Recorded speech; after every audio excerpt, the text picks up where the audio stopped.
కాబట్టి ఈసారి అయిపోయింది ఇక బీఆర్ఎస్ సో మీరు ఫిక్స్ అయిపోయారు ఇక తెలంగాణకి 100%. చరణ్ గారు నేను మీరు చూడండి, మీరు కాదు ఒకసారి మిగతా రాష్ట్రాల ఇది తీసుకుంటే ట్రాక్ రికార్డ్ బీజేపీ స్ట్రాంగ్ గా ఫిక్స్ అయితే అక్కడ వాళ్ళు ఇంప్లిమెంట్ చేసే ఎజెండాలు కానీ పొలిటికల్ వ్యూహాలు కానీ ఎత్తుగడలు కానీ భిన్నంగా ఉంటాయి.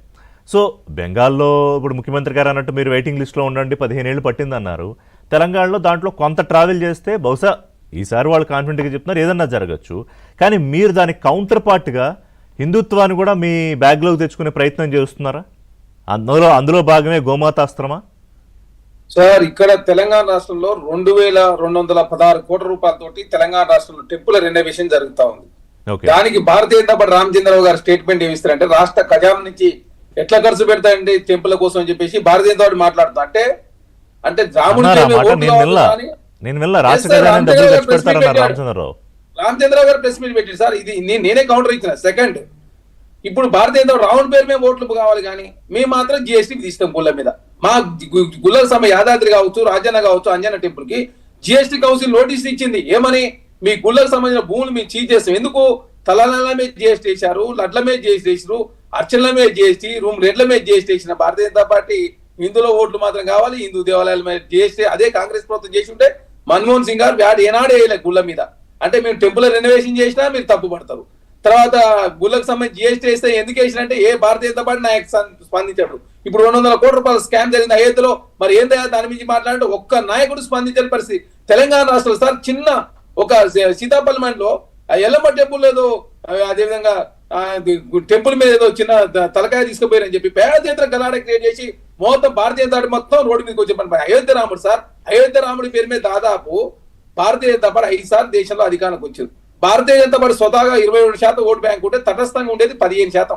ఆ తటస్థంగా ఉన్న వాళ్ళు ఎప్పుడు భారతీయ జనతా పార్టీ ఓట్లు వేస్తున్నతోడే 37% ఓట్లతో భారతీయ జనతా పార్టీ దేశంలో ఎప్పుడు ఈ 3 సార్లు ప్రధానమంత్రి నరేంద్ర మోడీగా కాగలరు.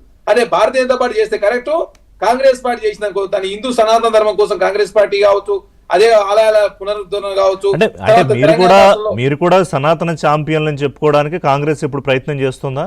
సార్ మేము ఒట్టి ఎప్పుడు చెప్పుకోవాలని ఆలోచన లేదు. మొన్న సుప్రీంకోర్టు అయోధ్య రామ మందిర జడ్జిమెంట్ కూడా ఆనాడు పివి నరసింహ గారు తీసుకొచ్చిన ఆర్డినెన్స్ మూలంగా మాత్రం వచ్చింది. ఈ భారతీయ జనతా పార్టీ నాయకులు ఆర్ఎస్ఎస్ చేసిన చట్టాల ద్వారా రాలేదు. ఇక ఇంత చెప్తారు. ఇప్పుడు ఏం చెప్తారు మదర్శాల ఏంటి సార్, ఆర్ఎస్ఎస్ కే రిజిస్ట్రేషన్ అని చెప్పేసి చర్చ జరుగుతుంది. అరే భారతదేశంలో రాజ్యాంగాలు మీరు గౌరవించే ఉద్దేశం లేదు కదా.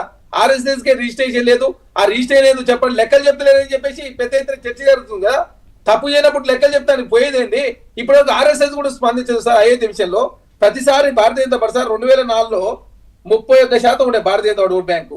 2009కి వస్తే అది 31% కంటిన్యూ అయింది. 2014లో 36% అయింది, 2019 44%, 2024కి వస్తే అది 43% అయింది. అందులో నరేంద్ర మోడీ గారి పేరు మీద దాదాపు 32% మంది ఓట్లు వేస్తా ఉన్నారు. ఇప్పుడు తటస్థంగా ఉన్న వాళ్ళు 22% ఉన్నారు.